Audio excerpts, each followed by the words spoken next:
Subscribe for more content.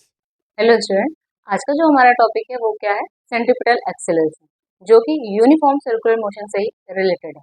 Okay, तो चलिए देख लेते हैं। इस चैप्टर का भी ये लास्ट टॉपिक है। ओके, तो टॉपिक हमारा है सेंट्रीपिटल एक्सीलरेशन। ओके, जनरली हम इसको ए सी से रिप्रेजेंट करते हैं। ठीक है, तो सेंट्रीपिटल एक्सेलरेशन जो है वो circular motion, uniform circular motion का पार्ट है, जिसके लिए सबसे पहले हम सर्कुलर पाथ बनाते हैं यहाँ पर। ठीक है, इसका रेडियस हो गया आर। यहाँ पे एज्यूम करते हैं कि हमारे पास जो पार्टिकल है उसका मास क्या है m, और इनिशियल वेलोसिटी जो है वो क्या है v1। ठीक है, वेलोसिटी की बात करेंगे, उसकी डायरेक्शन भी हो, क्योंकि यहाँ पर क्या है, हर पॉइंट पे डायरेक्शन चेंज हो रही है। तो यूनिफॉर्म क्या है, यहाँ पर स्पीड है, वेलोसिटी नहीं। ठीक है, क्योंकि मैग्नीट्यूड हम सेम रख रहे हैं। ये आर हो गया, ये भी आर हो गया, यहाँ पर वेलोसिटी चेंज हो गई, आफ्टर टाइम की वेलोसिटी चेंज हो गई। ओके, अब जो एंगल है, एंगल कितना है वो थीटा। ठीक है, थीटा एंगल पर जो वेलोसिटी हो रही है, चेंज हो रही है v1 से लेकर के क्या हो जा रही है v2। ओके, तो हमें अब जब पार्टिकल सर्कुलर पाथ पे मूव कर रहा है तो क्या लग रहा है, कंटिन्यूअस इसके पास एक्सेलरेशन तो है, लीनियर एक्सेलरेशन तो है ही, साथ में क्या है, ये जो सर्कल में मूव कर पा रहा है, किसकी वजह से मूव कर रहा है, क्योंकि सेंट्रीपिटल एक्सेलरेशन लग रहा है। मतलब जो एक्सेलरेशन लग रहा होगा वो सेंटर की तरफ लग रहा है, तभी ये सर्कुलर पाथ पे मूव कर रहा है ना। एक तो टेंजेंशियल एक्सेलरेशन लग ही रहा है, मींस क्या है, ये जो, अगर ये आप देखो आर्क पे, देखो आर्क में जो मोशन हो रहा है, टेंजेंशियल जो मोशन हो रहा है, वेलोसिटी में चेंज हो रहा है, मतलब एक्सेलरेशन लग रहा है। लेकिन एक एक्सेलरेशन और भी लग रहा है जो कि सेंटर की तरफ लग रहा है, तभी वो सर्कुलर पाथ पॉसिबल हो पा रहा है। अगर सेंट्रीपिटल एक्सेलरेशन नहीं लग रहा होता तो ये सर्कुलर पाथ पॉसिबल नहीं होता। तो इस पार्टिकल को सर्कुलर पाथ में मूव करने में, हेल्प करने में जो जो हेल्प कर रहा है वो कौन कर रहा है, वो सेंट्रीपिटल एक्सेलरेशन कर रहा है ना। क्योंकि क्या कर रहा है, कंटिन्यूअस एक फोर्स अप्लाई कर रहा है, क्योंकि आगे पढ़ेंगे हम नेक्स्ट चैप्टर में, जो सेंट्रीपिटल फोर्स इसको बोलेंगे। ठीक है, यहाँ पर हम बात करें सेंट्रीपिटल एक्सेलरेशन। तो सेंट्रीपिटल एक्सेलरेशन लग रहा है किसकी तरफ लग रहा है, सेंटर की तरफ। एक एक्सेलरेशन कंटिन्यूअस सेंटर की तरफ लगता रहता है जब भी पार्टिकल यूनिफॉर्म सर्कुलर मोशन कर रहा होता है या सर्कुलर मोशन कर रहा होता है। तो एक जो एक्सेलरेशन है वो हमेशा सेंटर की तरफ लगता है, उसी उसी एक्सेलरेशन को क्या बोलते हैं, सेंट्रीपिटल एक्सेलरेशन बोलते हैं। ओके, सिंपल सा यही बात है कि अगर कोई भी पार्टिकल होगा, ये सर्कल में मूव कर रहा होगा, तो उसके पास दो तरह के एक्सेलरेशन होंगे। एक तो टेंजेंशियल एक्सेलरेशन है ना, ये सर्कुलर पाथ पे मूव कर रहा है, और साथ में अगर सर्कल बन रहा है, सर्कुलर पाथ पे पॉसिबल है उसका मोशन, तो किसकी वजह से है वो, क्योंकि सेंटर की तरफ भी उस पर कंटिन्यूअस एक एक्सेलरेशन लग रहा होगा। ठीक है, उसको ही बोल रहे हैं सेंट्रीपिटल एक्सेलरेशन, जिसको हम एसी से, ए सफिक्स में से, ठीक है, से रिप्रेजेंट कर रहे हैं। तो अब इसका फॉर्मूला क्या आना चाहिए भाई, हमें देखना है यहाँ पर। इसके लिए हम क्या करते हैं, जो ये चेंज इन वेलोसिटी है पहले वो देखते हैं। देखो वेक्टर एडिशन से हमने देखा था कि हम किसी दो वेक्टर को कैसे ऐड करते हैं, उनका डिफरेंस कैसे फाइंड करते हैं। ठीक है, तो हम सबसे पहले क्या करते हैं, इन दो वेलोसिटी में क्या करते हैं, डिफरेंस फाइंड करते हैं। उसके लिए हम वेक्टर एडिशन यूज करते हैं। जैसे जिस डायरेक्शन में, उस डायरेक्शन में हमने इसको उठा के यहाँ पे पुट कर दिया v1, ये भी डायरेक्शन यही है, सेम इसी डायरेक्शन हमने पुट कर दिया। ठीक है, ये हो गया v2। अब इसका जो डिफरेंस होगा वो डिफरेंस क्या होगा, डेल्टा v होगा। ठीक है, अब देखिए कि ये जो एरो है, ये जो एरो सेम पैटर्न में है, और जो इसका एरो है v2 का, वो क्या अपोजिट है। इसका मतलब इन दोनों का ये रिजल्टेंट बताएगा, ये हम पढ़ चुके हैं वेक्टर एडिशन में। ओके, तो v2 इक्वल यहाँ पे हम क्या लिख सकते हैं, डेल्टा v प्लस v1। फिर डेल्टा v इक्वल क्या हो जाएगा, v2 माइनस v1।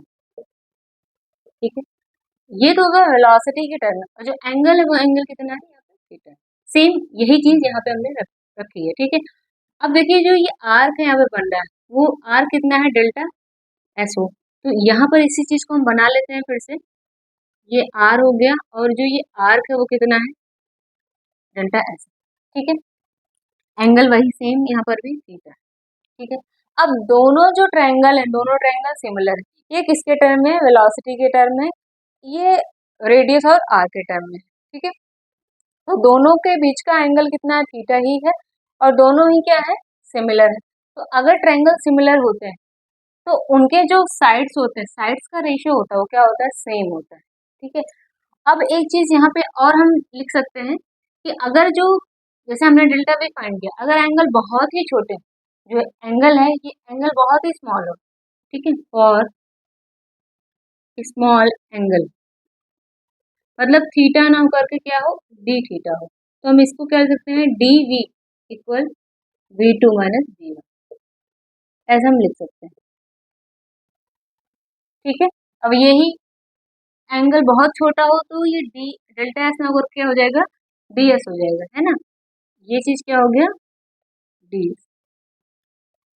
ठीक है। तो अब यहाँ पर देखिए हम रेशियो कैसे फाइंड करते हैं दोनों का, किसी एक का, जैसे यहाँ पर हम क्या लिखेंगे, डीवी, अब इसको हमने क्या बना दिया है, बहुत बहुत ही छोटे एंगल की बात कर रहे हैं, क्या हो गया ये, DV, DV upon V one कर दो, वी टू कर दो, क्योंकि इसका मैग्नीट्यूड फाइंड करोगे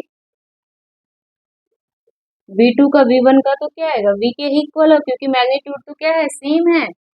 क्यों, क्योंकि स्पीड क्या है, सेम है ना, यूनिफॉर्म एक्सेलरेशन की बात कर रहे हैं, जो हमारे पास सर्कुलर पाथ है वो कैसा है, यूनिफॉर्म, यूनिफॉर्म सर्कुलर पाथ, तो स्पीड तो सेम होगी, मैग्नीट्यूड तो सेम होगा, तो दोनों का अगर हम मॉड फाइंड करते हैं तो बी के ही इक्वल आता है। ठीक है। तो रेशियो हम लिखते हैं, क्या लिख सकते हैं, अगर ट्रायंगल दोनों सिमिलर है तो, ठीक है, फॉर सिमिलर ट्रायंगल, तो दोनों साइड का रेशियो लिखते हैं, तो यहाँ पे हम D V upon V two या वी वन कुछ भी लिख सकते हो आप, ये हो जाएगा डी एस अपॉन, मैग्नीट्यूड के टर्म में हम लिख रहे हैं। ठीक है। या यहाँ पर हमने, अब V2 किसके इक्वल है, अगर मैग्नीट्यूड की बात कर रहे हैं तो यहाँ पे हम भी लिख सकते हैं, चलेगा, है ना। तो 1/V, अब इसको हम dV अपॉन क्या कर सकते हैं यहाँ पे सॉरी, dt से क्या करें, डिवाइड कर दें, 1/R ds अपॉन dt, दोनों तरफ हमने क्या किया, dt से डिवाइड कर दिया। ये कहाँ से मिला हमें, सिमिलर ट्रायंगल से मिला है। सिमिलर ट्रायंगल अगर होते हैं तो दोनों के रेशियो का, दोनों साइड्स के रेशियो क्या होते हैं, इक्वल होते हैं, वहां से हमने लिख दिया। तो 1/V इक्वल, ये क्या है, ये एक्सेलरेशन है, और कौन सा एक्सेलरेशन हो गया, सेंट्रीपिटल एक्सेलरेशन। ओके,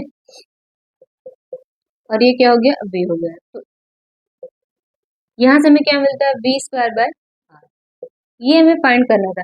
इसके प्रीवियस लेक्चर में हम पढ़ चुके हैं v इक्वल क्या होता है, r ओमेगा। ठीक है, तो यहाँ पे वैल्यू पुट कर दिया तो क्या मिल जाएगा, r square omega square by r, तो क्या मिल गया यहाँ से, r ओमेगा स्क्वायर। ठीक है, तो ये दोनों रिलेशन इंपॉर्टेंट है। अब इसी की बेसिस पे एक न्यूमेरिकल करते हैं तो आपको चीजें और क्लियर। क्वेश्चन हमारा, a body of mass 10 kilogram revolves in a circular path of diameter 0.4 meter, okay, making 1000 revolutions per minute, calculate its linear velocity and centripetal acceleration। तो हमें जो फाइंड करना है वो लीनियर वेलोसिटी फाइंड करना है, centripetal acceleration find करना है। क्या क्या चीजें गिवन है, डायमीटर यहाँ पे दिया गया, जो सर्कुलर पाथ है उसका डायमीटर क्या है, 0.4 मीटर, तो यहाँ से हम रेडियस फाइंड कर लेते हैं, 0.2 मीटर हो जाएगा। ठीक है। अब बात कर रहे हैं कि 1000 रिवोल्यूशन पर मिनट, एक मिनट में कितने रेवोल्यूशन हो रहे हैं, 1000, इसका मतलब यहाँ पे क्या दिया है, फ्रिक्वेंसी दी गई है 1000 रिवोल्यूशन पर मिनट, 1 मिनट, इसका मतलब इसको पहले सेकंड में चेंज करते हैं, 60 सेकंड। ठीक है, इसको हम डिवाइड करते हैं तो हमें ये क्या मिलता है, 100/6 रेवोल्यूशन। ओके, ये फ्रिक्वेंसी हो गई।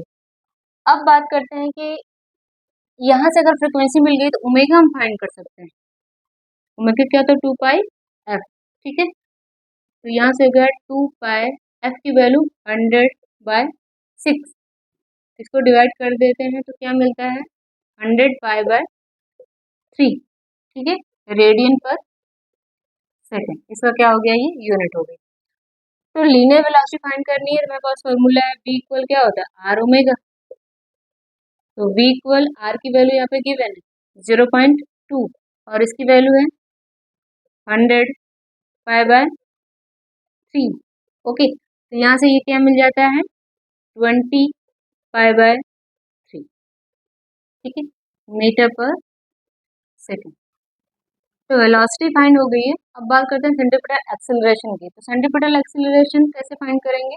AC इक्वल होता है R ओमेगा स्क्वायर। तो R की वैल्यू यहाँ पे है 0.2 और ओमेगा की वैल्यू भी हमने फाइंड की है, तो ये क्या हो जाएगा 100 पाई बाय 3 होल स्क्वायर। ठीक है, होल स्क्वायर करेंगे तो यहाँ पे 10,000 आता है, ये 0.2 इंटू 10,000 हो गया। ओके, पाई स्क्वायर अपॉन 9, इसको मल्टीप्लाई करते हैं तो यहाँ पे क्या हो जाता है 2000 पाई स्क्वायर बाय 9। इसको चाहो तो आप सिंप्लीफाई कर सकते हो, नहीं तो यहीं पे छोड़ सकते हो, मीटर पर सेकंड स्क्वायर। ठीक है, ये हो गया आंसर। तो आज के लिए बस इतना ही, मिलते हैं फिर अपने नेक्स्ट लेक्चर में, तब तक के लिए बाय।